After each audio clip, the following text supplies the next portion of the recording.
Welcome to What the World is Watching. Here's your host, John and Doska. We're not coming to you from the heart of Manhattan, and we're certainly not coming to you from the Mall of America, but hopefully we'll still have a memorable first episode nevertheless. Hi, my name is John and Doska, and welcome to What the World is Watching. This show is an extension of my website, the Network Nation, at 999nation.com, and basically we're going to have a lot of different things happening here on the show, lots of interviews and hopefully a lot of surprises as well, so stay with us as we move along. And basically to give anybody who is not familiar with the website a little bit of background, with what WWE did with creating the network was such a game changer for any fan, especially any fan who's been watching wrestling for any number of years. And, went for me personally from having to have, all these videotapes and literally thousands of tapes and DVDs and things in my collection, going from that to being able to watch anything I want anytime on my phone or my iPad, anywhere, was really a game changer. And I think, a lot of people, feel the same way. So for us older fans, it's really changed the way that we, consume wrestling and the way we relive our favorite moments and everything else. So I thought it would be a great thing to have, maybe an online community dedicated to sort of sharing what we like about the network, and also dedicated to discovering what's out there, because something I might like or be into, maybe there's a match or a certain thing that I can easily say, hey, you got to check out this Hart Foundation and Brainbusters match from SummerSlam '89, where before it's like, maybe they had to go to eBay to get the DVD or the tape or something like that. So now it's like we all kind of have access to the same thing, so it's a lot easier for us to share our favorite and maybe not so favorite things with all the the whole wrestling community. And it's something it's a lighthearted sort of take on everything too. I mean, I post a lot of things that I notice that might be kind of weird or funny to me, and I make my fiance watch a lot of wrestling. Just we're kind of hanging around the house and things like that. So she has a column where she posts the female perspective and her sort of not being a fan, what her reaction is to some of the weirder things that have happened in the history of wrestlings, with her, for instance, she has a column up there about seeing the two Undertakers fight each other. I mean, so, there's different things like that. We have a section that's dedicated to, firsthand experiences of being at certain events that are on the network. So I talk about my experience going to Survivor Series '92 and how disappointed I was because that was the first time that there really weren't any traditional Survivor Series matches, and all that. So hopefully, the website grows and more people can contribute. And again, I just really want to eventually be a community where everybody can sort of share ideas and share what they love about the WWE Network. One of the things I've done that you might have seen to kind of get the word out about the website and everything is something I call promo theater. And promo theater is a concept where basically you take a legendary wrestling promo and you recontextualize it and you have it done in a style of maybe a certain celebrity, or it's put in the context of maybe like a movie or a sitcom or something a lot different than the intention that the wrestler that gave the promo had to begin with. So one of the first ones I did, I'd like to share with everybody here is Dusty Rhodes' Hard Times promo from 1985 leading up to his match at Starrcade with Ric Flair. One of my favorite promos of all time. And here we have it done in the style of a Morgan Freeman voiceover from any sort of Morgan Freeman movie, really. So here it is. This is Dusty Rhodes' Hard Times in the style of Morgan Freeman. I don't have to say a lot more about the way I feel about Ric Flair. No respect, no honor. There is no honor amongst thieves in the first place. He put hard times on Dusty Rhodes and his family. You don't know what hard times are, Daddy. Hard times are when the textile workers around the country are out of work. They got 4 or 5 kids and can't pay their wages, can't buy their food. Hard times are when the auto workers are out of work and they tell them to go home. And hard times are when a man has worked at a job for 30 years. They give him a watch, kick him in the butt, and say, "Hey, a computer took your place, Daddy." That's hard times. And Ric Flair, you put hard times on this country by taking Dusty Rhodes out. That's hard times. And we all had hard times together. I admit, I don't look like the athlete of the day he's supposed to look. My belly's just a little big. My hind is just a little big. But brother, I am bad. And they know I'm bad. And there were 2 bad people. One was John Wayne and his dead brother. And the other one's right here. Nature Boy Ric Flair, the World Heavyweight title belongs to these people. I'ma reach out right now. I want you at home to know my hand is touching your hand for this gathering of the biggest body of people in this country, in this universe, all over the world now. Reaching out because of the love that was given me, and this time, I will repay you now, because I will be the next world's heavyweight champion on this Hard Time Blues. Dusty Rhodes Tour 85. It may seem like an odd choice at first, but I think if there was going to ever be a movie made about the life of Dusty Rhodes, I think Morgan Freeman would be a shoo-in just based on this alone.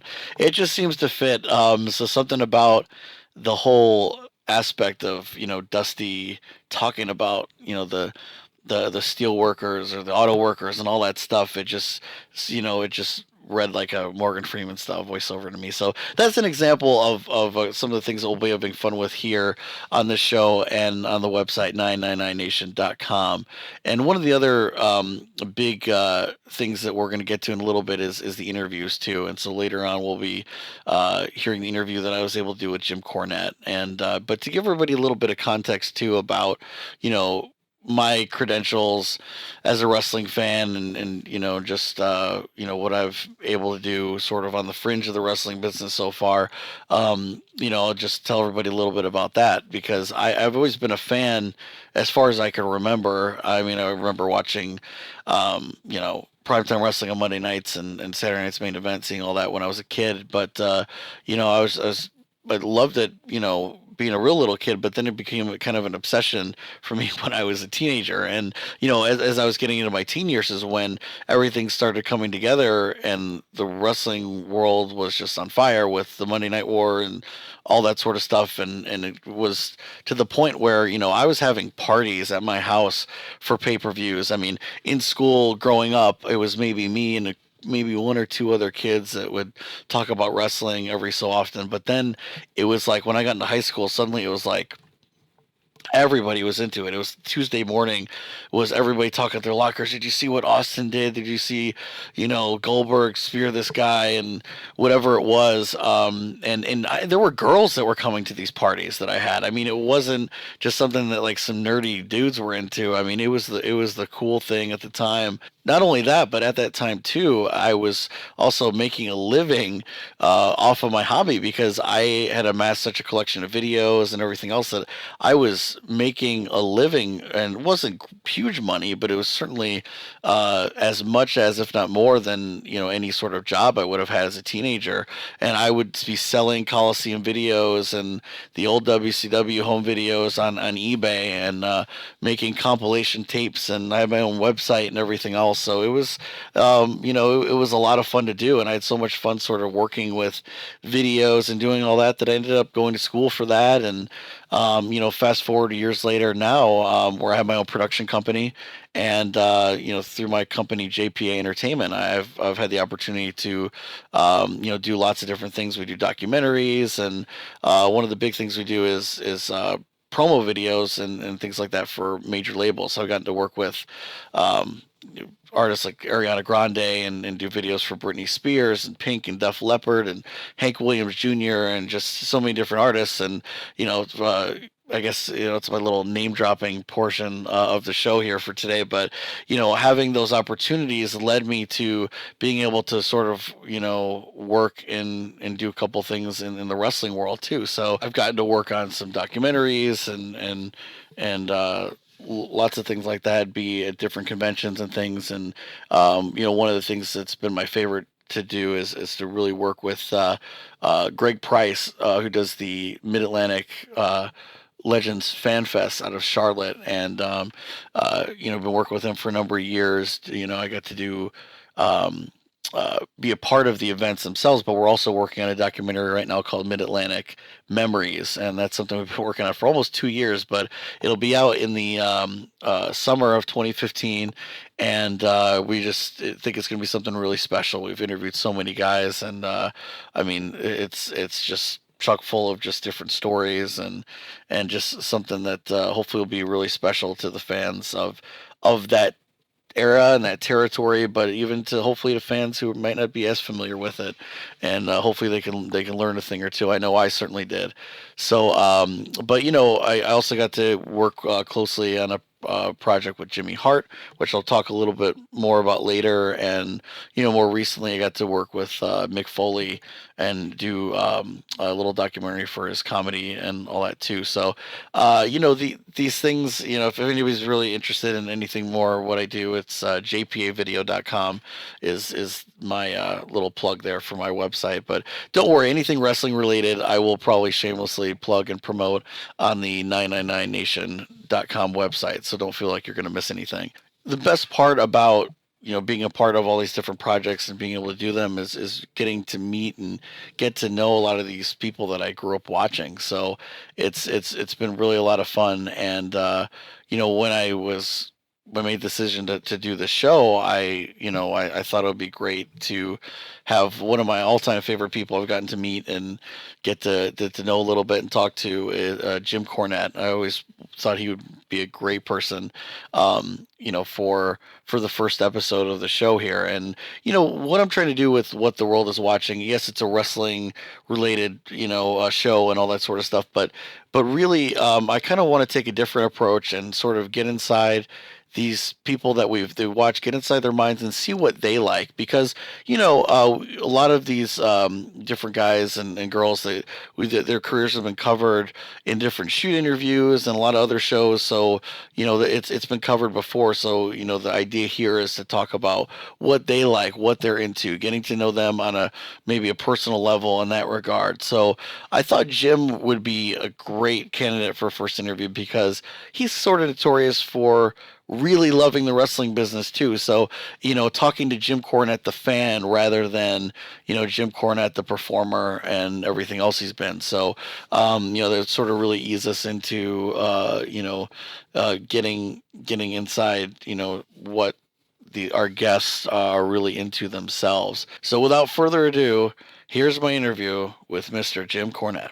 I'd like to welcome my guest at this time, probably one of the greatest managers ever in the history of wrestling, and in my opinion, the best mind and talker, Jim Cornette. Thank you so much for being with us here today. Thank you, John. You read that just like I wrote it. All right, awesome. And we're here on location, I should mention, at Alice's Action Figure Frenzy. Wait a minute, Alice's. Alice's, I'm sorry. Pronounce it correctly, Alice's. Alice's Action Figure Frenzy, and emphasis on the Sidrava over the C's there, yeah. And they've been nice enough to let us do this here today, and they have a Facebook page, and they have a lot of auctions and things like that on eBay. So Alice's Action Figure Frenzy, 23 North Main Street in Mount Vernon, Ohio. You can't beat it with a stick. All right, you heard it here. So you've done pretty much everything in wrestling, from being a photographer and a manager, on air, booking, everything. But I want to talk to Jim Cornette, the fan. Okay. Because you're notorious for many things, but one of them is you're just you being a fan of wrestling. So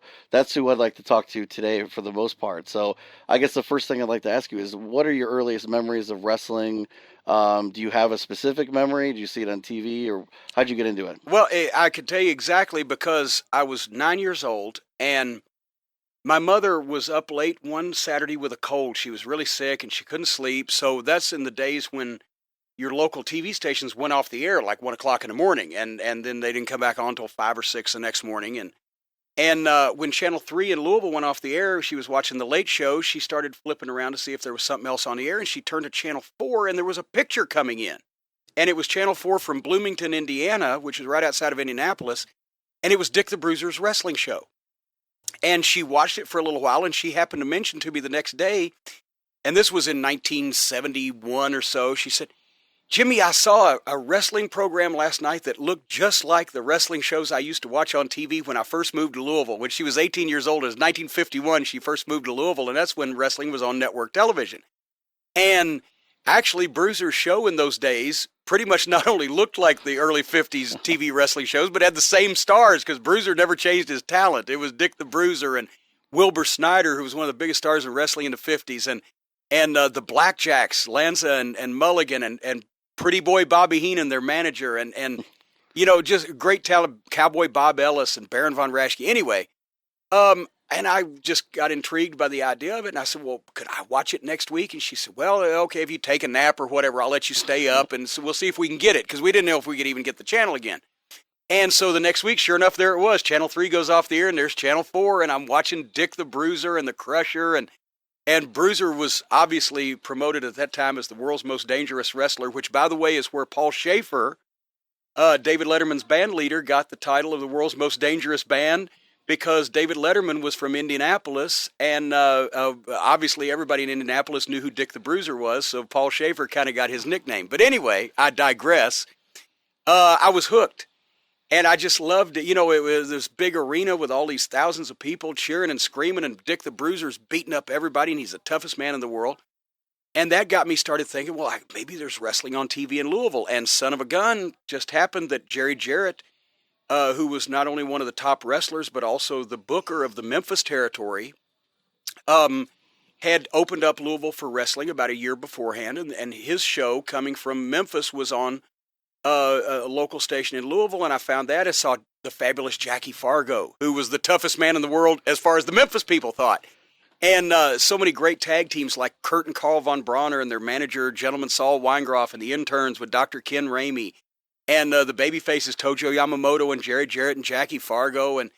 And so I got hooked there. And so not only, every night I got to stay up on Saturday and watch Bruiser's show late at night, but on Saturday or Sunday afternoon, in the early years it bounced around, I got to watch the Louisville wrestling show also, and I watched it on TV for like 3 years or so, and then finally I kept trying to talk my mom into taking me, because they had matches in Louisville every Tuesday night at what was then called the Convention Center, later changed the name to the Louisville Gardens, and I never could talk her into taking me because, we lived way out in the eastern part of the county, and a woman and her young son didn't go downtown in the early 70s in Louisville. I mean, there could be riots, people could be mugged and killed and everything, so I got her to promise me that if they ever had a battle royal, because I read about that, I've been reading the wrestling magazines, and the battle royal was a big deal. If they ever have a battle royal, you got to take me. I got to see it.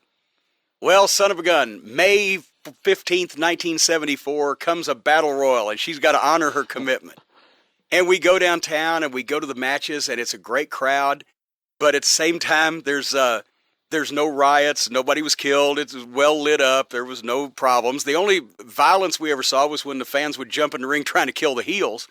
But they didn't fight amongst each other, so I got her to take me back the next Tuesday and the next Tuesday, and I ended up spending about every Tuesday night for the next 8.5 years of my life in the Louisville Gardens until I actually became a manager and started working there. I went first as a fan, then I started taking pictures for my own use, and she got me a camera for my birthday, 35 millimeter camera that I could then take better pictures with than those old Kodak Instamatics.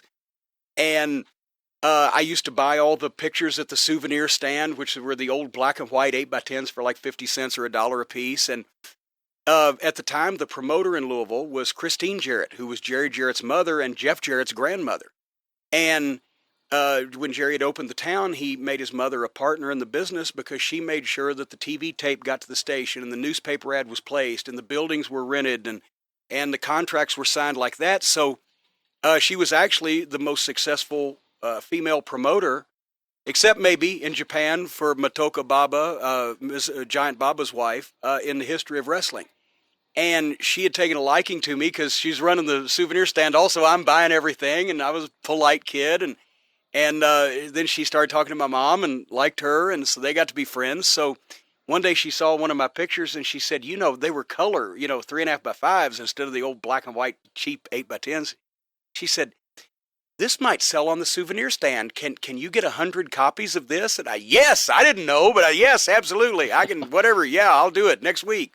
And I brought them, and of course, color pictures versus black and white, they caught the people's eye, and she sold out the first night, and she asked for some more, and then she asked me to go back and take some pose pictures in the back, before the guys went out for their matches when they were all dressed, and that's how I got started doing that. And then I started taking pictures at ringside and sending them into the magazines, and then after a year or two, then the ring announcer couldn't make it. And, well, Jimmy, can you fill in a ring announce? Sure, absolutely. You never say no in the wrestling business. Right. If somebody asks you if you want to do something or if you can do something, always say yes, and then learn to do it real quick. So by the time that I started when I was 14, by the time I was 20, I was not only taking pictures at ringside and sending the action shots into Pro Wrestling Illustrated, The Wrestler, and Inside Wrestling. I was shooting for the Japanese magazines. I was fill-in ring announcer. I was going not only to the matches in Louisville, but also Evansville every Wednesday night, and Lexington, Kentucky, the first Thursday of every month, and a lot of the spot shows. So I was doing, by the time I was 20, about 150 wrestling shows a year. I was making actually more money than some of the wrestlers on taking pictures because the huge crowds they drew then. The wrestlers started buying my pictures and taking them elsewhere down to the Memphis end. So I'd be carrying in boxes of 3,000 or 4,000 pictures a week for all the wrestlers, and doing my own magazine that I wrote all the articles for and shot the pictures for and had printed and then sold to them. They could turn around and resell, and I was writing the arena programs and pretty much everything besides actually being a participant or a performer on the show. And then finally, I'd been around so long, Jerry Jarrett tapped me on the shoulder one day at Memphis TV when I was shooting the match between Ric Flair and Jerry Lawler and said, I want to talk to you. And I'm like, oh, shit, I did something wrong, right? I've screwed up. I'm going to get fired here. And he asked me if I wanted to be a manager. He phrased it this way. Back then, I had never told anybody that I knew that pro wrestling was what we call a work. Because unless they told you those things in those days, if you found out, they considered you dangerous because nobody was supposed to know that. Sure. And, they would kick you out. So when he said, my mother tells me you're smart to our business. I didn't know how to answer it. And finally, meekly, I said, well, yes, sir. I said, good. You want to be a manager? Yes. Show up at TV next week with a suit. That's how I got booked.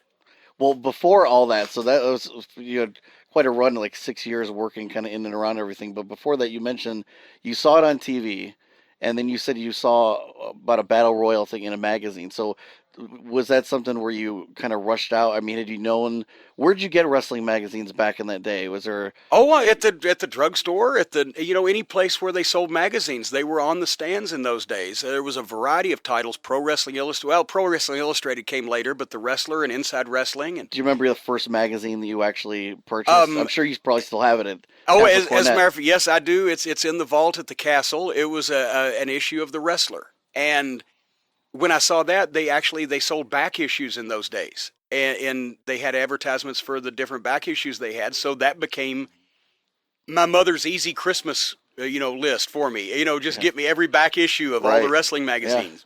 Yeah. And of course, anytime we go to the matches, I'd pick up an arena program, and I've always kind of had the OCD, and people can tell from my Midnight Express book, I've saved everything.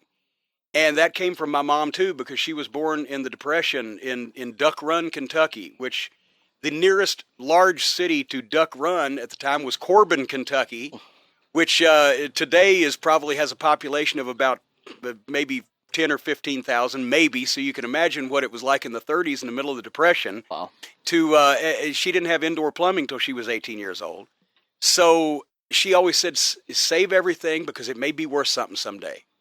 And she was not one of those mothers that threw away your comic book collection or your magazine collection or threw away. She never threw away anything. That's why I still have all these things. I still have, until I've recently started selling them off just for space reasons. I collected comic books before I got into wrestling, and I had a complete run of all the Marvel DC superhero books from 61 to 75, the entire Silver Age.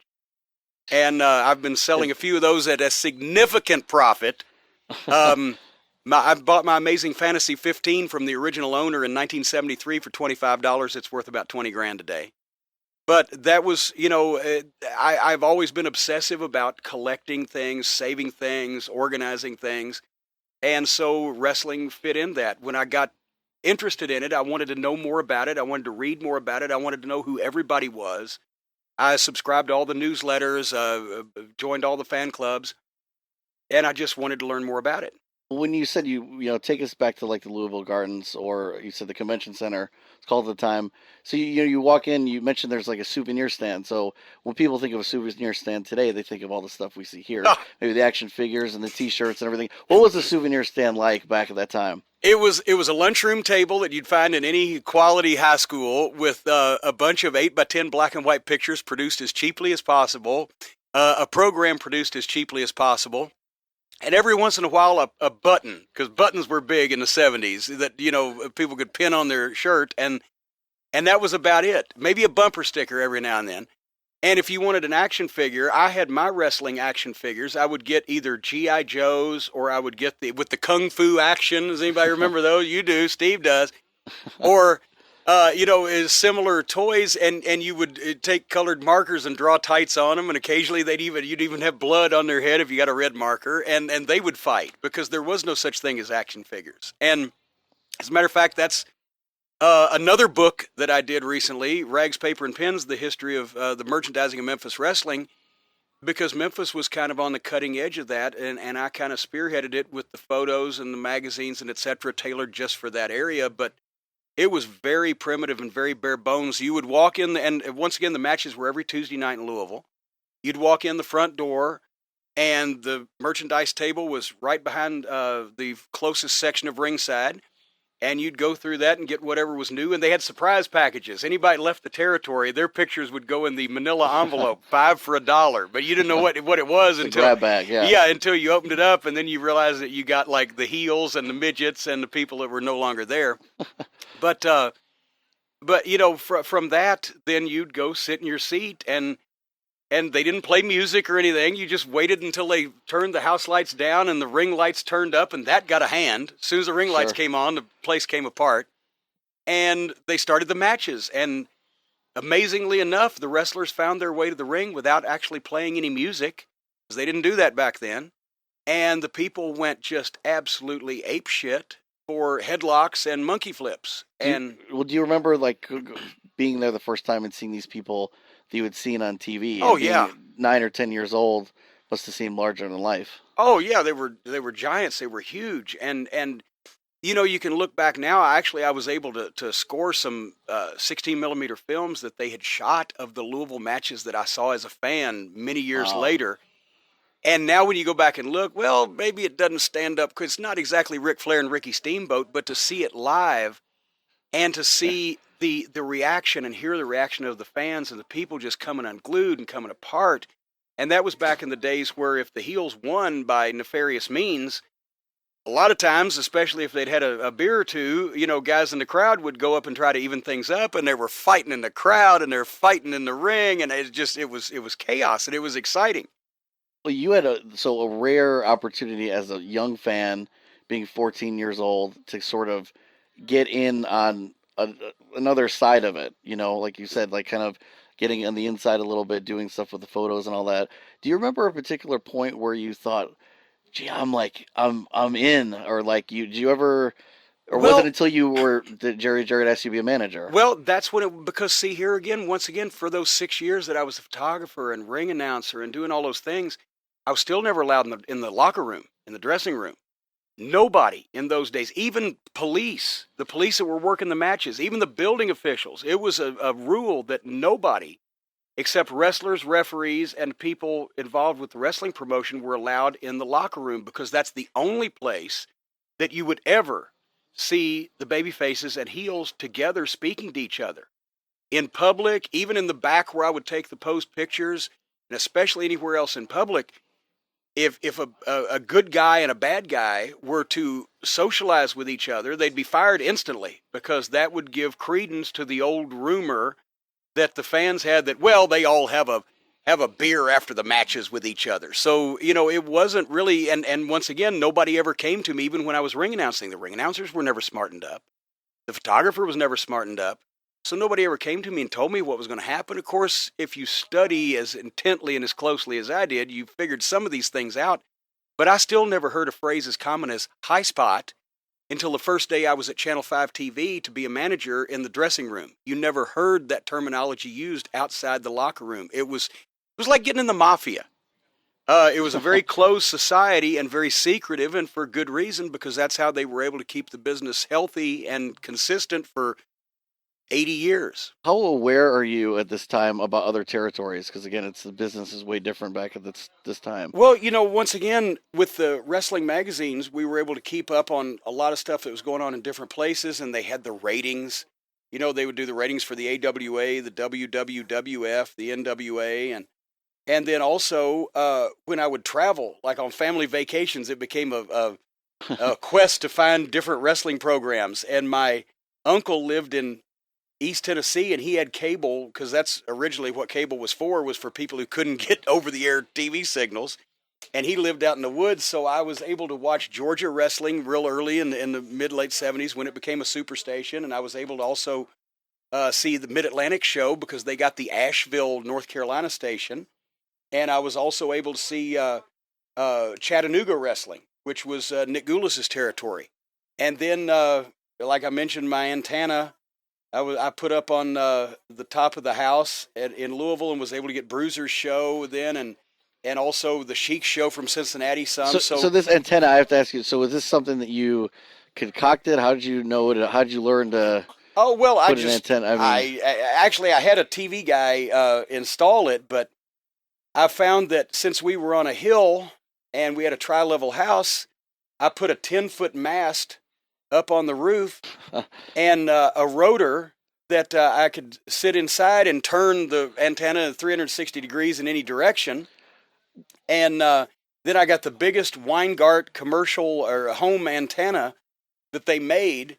And so I could get every VHF station, channels 2 through 13 from 100 miles in any direction, and any UHF station from about 60 or 75 miles. And then in the summertime, especially, sunspots affected TV, over-the-air TV reception. So Kenny Bolin and I started making a game out of seeing what kind of out-of-town TV stations we could pick up, and we would write them down. And we got everything from like a dozen states around at different points in time, especially late at night. What about, I guess, when do you remember getting your first VCR? Because obviously that had to be a huge game changer in the way, because, back in the 50s, they aired the Honeymooners or something. The only reason it was supposed to just show once. Right. The idea of somebody being able to pull something off their shelf and watch it anytime they wanted to was kind of a foreign idea. So the fact that getting a VCR, were you taping did you start taping all these programs? The first VCR that I got was in December of 1979, and it was to tape wrestling. And I still have all those tapes. As a matter of fact, that's why I've got the biggest collection of Memphis wrestling in the world, because I taped everything as it aired on the local Louisville station. And then also, when I got into business, I used to go over to Jerry Jarrett's house. He had his office in his house, and his camera guy would let me hook up my VCR to their 3/4-inch tape machine, and awesome. I would make dubs of stuff before they reuse the tapes, because that's what they reused all the tapes. That's why most of the old classic Memphis Masters don't exist anymore. Well, being somebody, because I made a living. I didn't have a real job through high school. I tape traded and sold those old Coliseum videos and things on eBay and all that.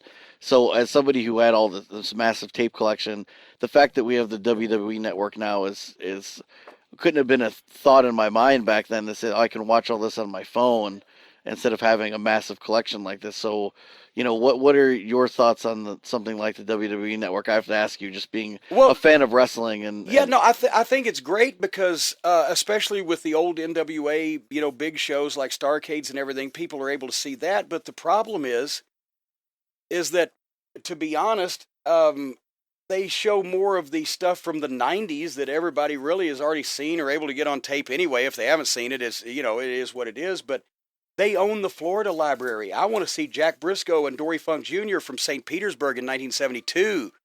I want to see those classic old Florida matches, the Mid-South Library. I want to go for the album tracks, the deep cuts, the stuff that hasn't really been out there. And they've got it. They just don't think there's a big market for it. But I think the idea is great. And that's once again, as a tape trader, I have every All Japan and New Japan television show from like 1980 to 1990. Because I had a friend of mine that got the tapes direct from Japan, and once he watched them, he would send them on to me. So they're actually first generation recorded by a guy in Japan. Wow. And I've got probably about 4,000 VHS and beta tapes in my vault that were all the different territories, and most of these stuff in the 80s, but I've got stuff going back to the 50s now. And I've searched out rare stuff like the guy that had the 8mm films of the old Atlanta City Auditorium matches, just highlights and clips. And a guy in Texas last week that had moved from California just gave me stuff that a relative of his, an older relative, had shot on an 8mm video camera from the Cow Palace. Oh, jeez. And, so I'm searching out that stuff now. I've got an unedited, complete Lou Thez versus Vern Gagne match from the Chicago International Amphitheater in 1952. And that's, that's kind of stuff now, since I've seen so much in my life, is what I'm really interested in searching out now, just the stuff that is harder to find.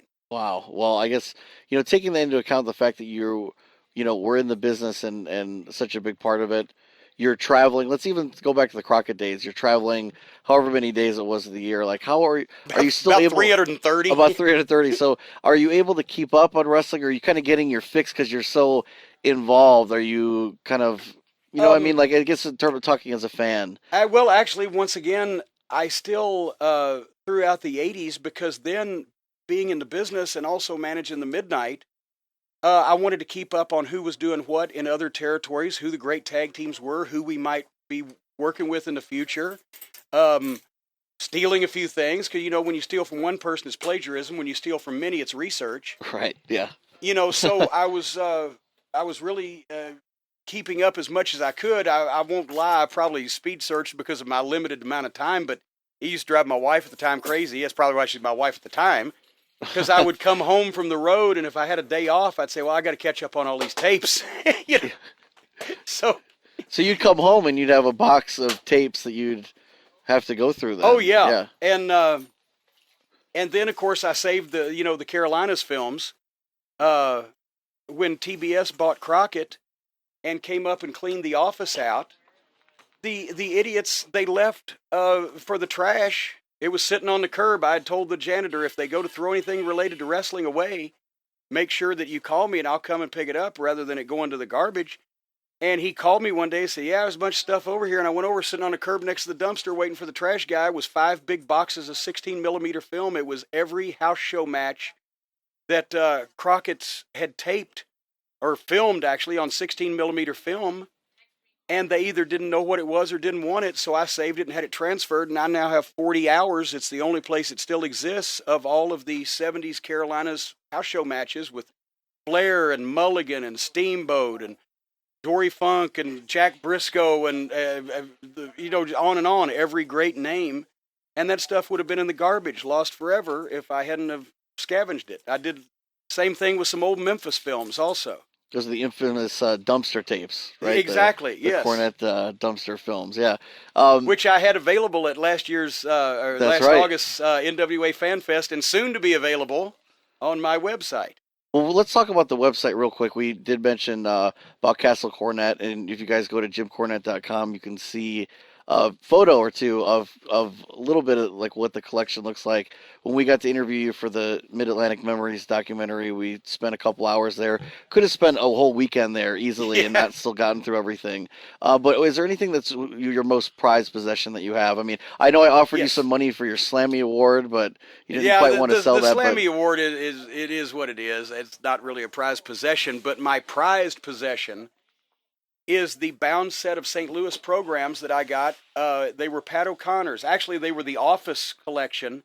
Sam Muchnick, being an old sports writer, every program that he ever did for every show that he ever promoted in St. Louis, starting in 1945 and ending in 1982, he had put in bound volumes. And after he retired, they stayed in the office. But then when Pat O'Connor, who was a partner in the company, when he passed away, it turned out he had taken them when the office closed down and still had them. And his wife contacted a friend of mine in St. Louis and said, "Hey, do you know anybody that might want to buy these?" And he said, "Yeah, I do." And that is my prized possession, without doubt, because it's one of a kind in the world, and it came directly from the St. Louis wrestling office. And those programs were the best of their kind. Sam Muchnick, once again, being a sports writer, they were very literate. They were written like the sports page of a newspaper, and had all the lineups and all the great talent of the day. So yeah, that's probably my prized possession. And then I took it to the first volume to the Bad Blood pay-per-view in St. Louis and had them autograph all the great NWA champions: Dory Funk, Terry Funk, Gene Kiniski, Jack Briscoe, Lou Thez, Harley Race, and Sam Muchnick himself. And so that's definitely one of a kind in the world, and something that Absolutely. I will not be parting with anytime in the near future. Well, is that something that, I guess being a fan, when you ask some of these guys for their autograph, is it something that's looked down upon at all? I mean, again, being somebody who's not in the business, I mean, if you're in there, you're still a fan. So, I mean, is that looked down upon at all? Being, they call you a mark or something? No, still, not really. And actually, I used to. For the longest time, I didn't ask for autographs. One of the reasons was I saw most of these guys in the locker rooms every night, and Sure. They're your coworkers. back in those days, you never thought that was going to end. But then, as I got older and a lot of people started passing away, I realized, what the heck? I'm going to get this stuff while I can. And so I went through, I asked for a lot of autographs when I was a teenager, and then I've got more of them when I was in my 40s and 50s. But it really, especially with the old timers, I'm not really interested in getting anybody's autograph, in modern day. But with the old timers, they're kind of flattered that not only do people, in most cases, they're flattered that not only do people still have that much interest, but also that somebody that's kind of been in the business and achieved some level of success is honored to have their signature on a item or whatever. Absolutely. There was a famous Wrestling Illustrated magazine from 1965 with a cover featuring Bruno Sammartino and Lou Thez talking about the dream match that actually never took place between the two of them. And I got both Bruno and Lou, before he passed away, to autograph that to me personally. So that's one of a kind. Yeah. And I've got an autograph program from New Jersey in 1937 featuring the Dirty Deucics, the first heel tag team. And that obviously is one of a kind. And so, yeah, I mean, I like to get examples of great talent in the industry, iconic moments in their career, or, just an example. I have a Dory Funk Jr. and Jack Briscoe program from St. Petersburg, autographed by both of them. Wow. So, it's cool. Well, real quick, before we kind of get everything wrapped up, is there anything, in terms of collectibles, I guess, is there anything that's like a holy grail for you that exists that's out there, but that you...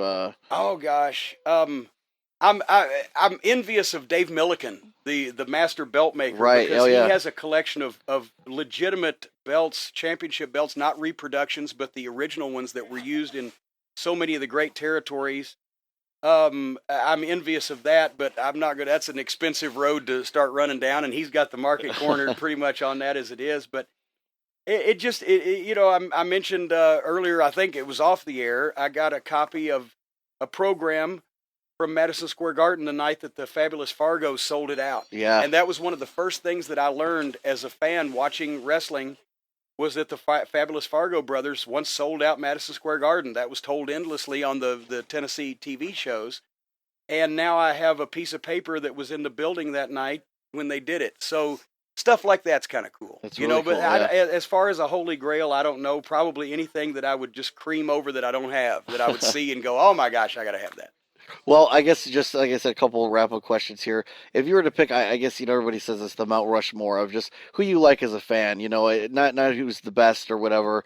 Because again, one of my favorites was always Rick Martel when he did his model gimmick. He's never brought up as one of the greatest of all time, really, but he was one of my favorites.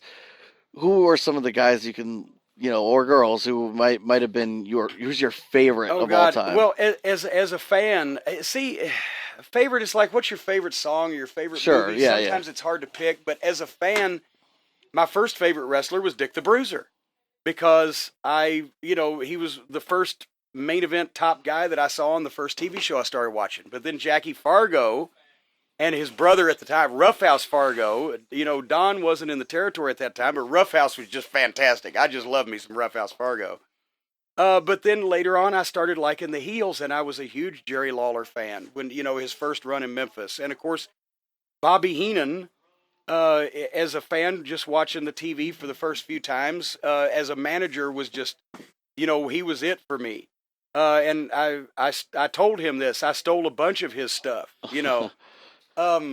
So, God, I don't know about a Mount Rushmore because I'd end up putting too many names in, and then the federal government would have to carve the heads, and it would probably cost too much money. But well, real quick, what was it like working with some of those guys that you got to grow up watching? Because again, even these guys are suddenly you're around them and you're seeing them in a different light than as a fan. So, what was that like for you? It was great. Really, they say never meet your heroes because they'll disappoint you. But truthfully, most of my heroes didn't disappoint me. Bobby Heenan was great to work with and great to just talk to just as much as to watch him as a fan on TV.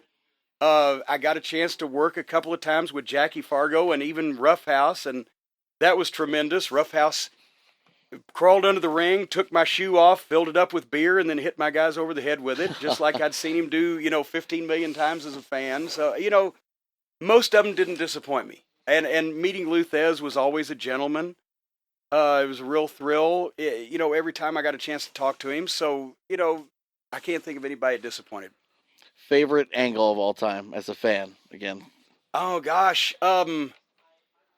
Lawler's march to the world title match in 1974 that put him on the map. It was one of Jerry Jarrett's greatest pieces of booking, and he went through all of the top challengers in the NWA, and they brought him to Memphis, and he, by hook or crook, beat him, and then got his first title match, and they did a tremendous summer of business, climaxed with a great world title match, made Jerry Lawler a star for the next 40 years in Memphis, Tennessee, and it was just booked impeccably. And that's, where I first started seeing that anything that Jerry Jarrett had his hand in was generally done very well and very logical.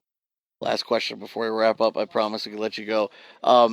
Your podcast, The Jim Cornette Experience, your co-host, Alice Radley, the lovely Alice Radley, I guess we could say. And talented. The lovely and talented Alice Radley. You seem to have ruined current wrestling for her just by showing her and telling her all about the days of old. So what's something that you would suggest if there's one thing that you can tell kids today, some 15-year-old kid who's interested, what could they look up like on YouTube or something? What should they look up just to, what do you think might hook them? In the 80s, to me, Flair and Steamboat, the matches, especially the trilogy in 89, were the gold standard for in-ring wrestling if you like athletic competition. At the same time, if you like good old-fashioned bullshit and violence with your wrestling, then any of the old Memphis-style brawls. You go back to the 70s, and anything with Jack Briscoe and Dory Funk Jr. was legitimate looking and tight. The Carolinas was the Cadillac of territories. I encourage you to check out the dumpster tapes, as they're called, that I was just talking about a little while ago.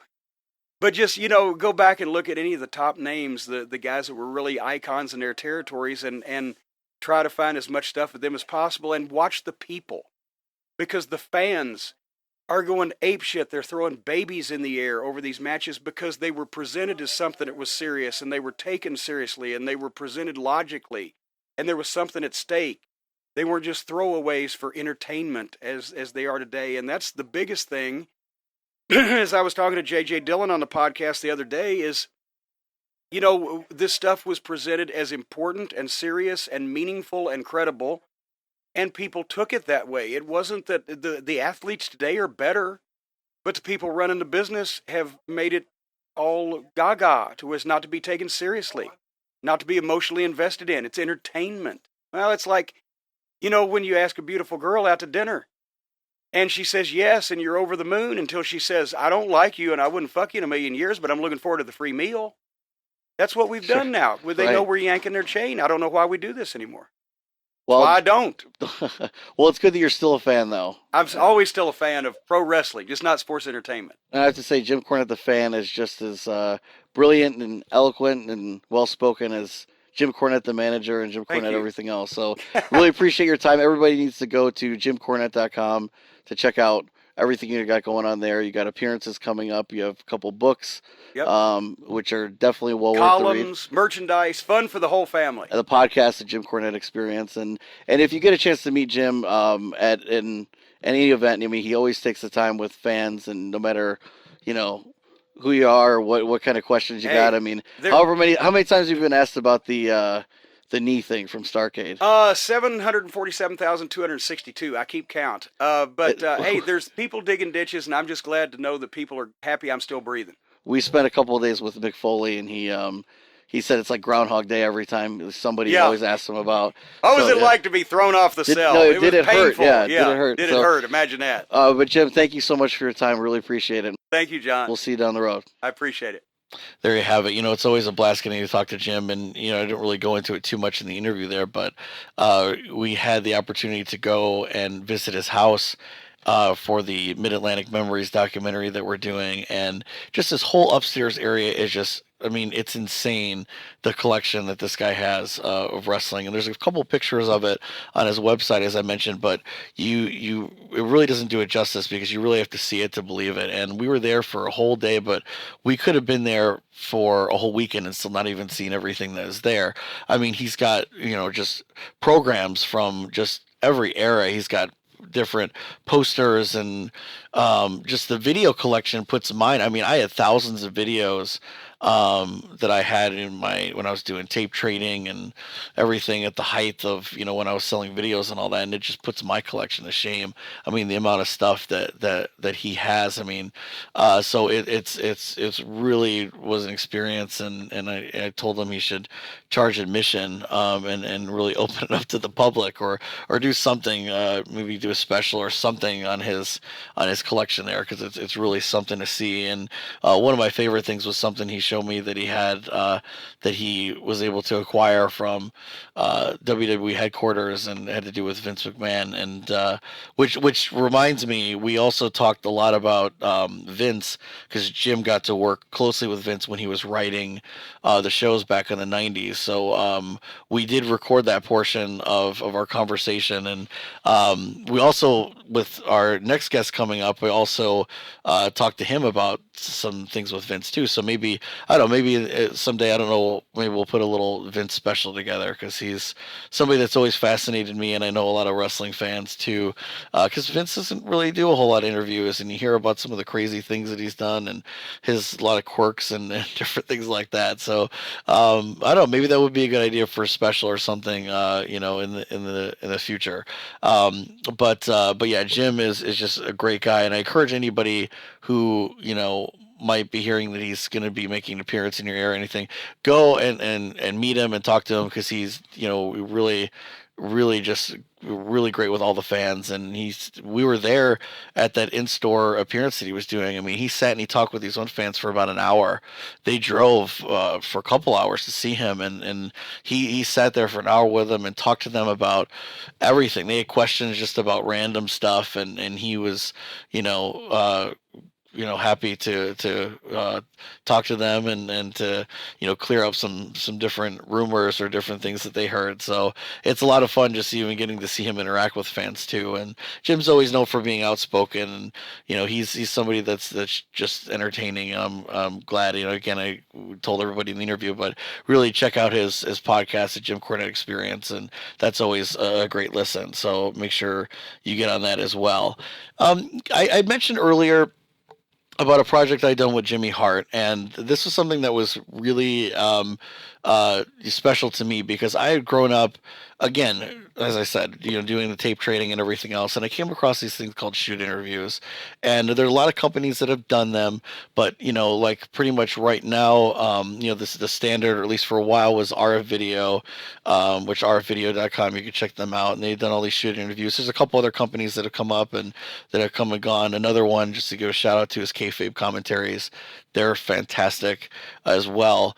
So check out kayfabecommentaries.com. But these different shoot interviews, for anybody who's not familiar with them, it's basically they sit down with a camera, and And they talk to the wrestler about just their career, just different things, and they're completely out of character. So they'll cover different things about it's really interesting. They'll cover backstage stories and just a lot of things that you wouldn't get, and they're done from a wrestling fan's perspective. So it's a lot different than you get on any other sort of show or anything else. So always being a fan of these types of interviews, I knew I always kind of wanted to get into that and do that someday, and maybe add my own little twist to it as well. So as I mentioned, having my own production company, I'm also really big into music, and music's something I've done and loved all my whole life. So I thought that one of the things I've always been fascinated with has been the music and the music in wrestling, and obviously one of the biggest characters and people that's been associated with music in wrestling for decades has been Jimmy Hart. And so I was able to work with Jimmy, and we did this DVD together, and it's called Keep on Rockin'. And basically the idea of it was to do a shoot interview, but it was only focused on the music, because nobody really done that sort of thing before, where they asked about different we asked about specific sessions of recording, and like actually how do they write songs, like how would you write, like did you make demos, what was the approval process like? I mean, actually getting to record in the studio with Shawn Michaels and the Rougeau brothers, what was that like, and how were they as performers and singing and all that? So how did you get them to be on key and all these sorts of things? So it was really great. If you're from a musician standpoint, it was really interesting, and then again, just being a fan, it was just something that was from a little different perspective. Another thing that I thought would be a little different and sort of make this a little more special would be to actually have Jimmy performing stripped down versions of his favorite songs that he's written over the years. So we actually set up, and I actually played piano and accompanied Jimmy, and it was so fun. Besides the fact of getting to play with one of my favorite wrestling guys of all time. I mean, we just had so much fun just sort of riffing and going back and forth and going through different songs. And I mean, we had pretty much almost no time to rehearse, but I mean, Jimmy was like right there back. I mean, and he remembered. I had to remind him of a couple things here and there, because I had to learn everything in piano, so things were a little more fresh for me, obviously. But I mean, he was just right back there, and he was just able to knock these songs out of the park. So this is something that we made as a shoot interview sort of DVD thing, but I want to share a little bit just to give everybody a little sort of slice of what it was like. So here is Jimmy Hart and myself performing one of my all-time favorite songs of his, the classic "Eat Your Heart Out," Rick Springfield. Ring, ring.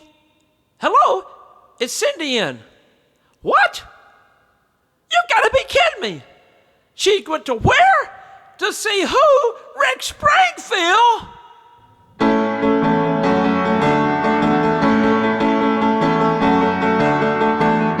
I called my chick on the phone last night.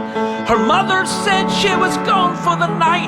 I had 2 tickets to a rock and roll show to see her working class hero. So I cruised in my car and I cruised downtown. I could hear the music playing from a mile around.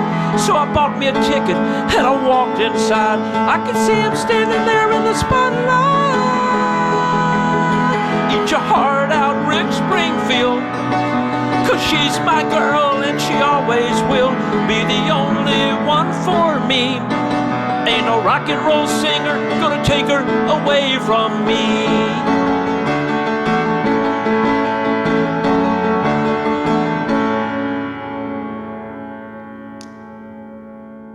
In addition to that song, we also got to perform other ones like the Honky Tonk Man's Cool Cocky Bad.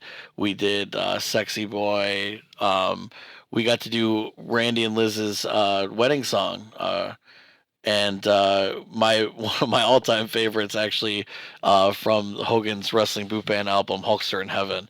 So like I said, actually getting to play and perform a little bit with Jimmy was just such a great experience. And he's just somebody who is so professional, and like I said, he has musical chops of his own, and he's been around the music business, really in the entertainment business for well over 50 years now, and we even talk about that a bit too. So there'll be more about this. You'll see. Just keep checking back the 999nation.com website and everything, and more here in this show in the coming weeks. But before we wrap things up here for this first show, I want to thank our sponsor for this week, WrestlingDVDnews.com. Visit WrestlingDVDnews.com for exclusive insider news and reviews on all the latest WWE DVDs and Blu-rays first. What's the next WWE DVD release on the horizon? Which should you buy and which should you avoid? How is the WWE Network changing the company's strategy on DVDs? Plus, get involved with our multiple giveaways each and every month for your chance to win WWE DVDs absolutely free. Join us at WrestlingDVDnews.com. Being a rabid fan of the WWE Blu-rays and everything that comes out, I check the site daily.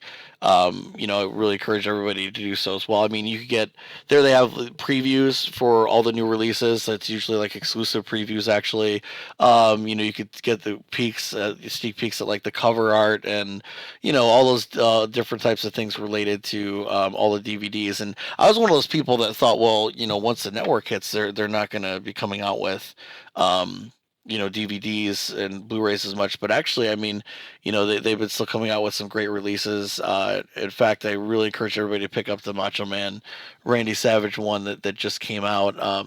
They're getting a lot more sort of cinematic, I guess, with these releases, and the way that I don't want to give anything away, but the way that they open up this document, it really is more of a documentary. It's not just like talking heads where it's just interviews and that kind of stuff. The way that they put this together, especially at the beginning, I don't want to give anything away, like I said, but in fact, if you want to get a little flavor of it, there's a first look on the WWE Network.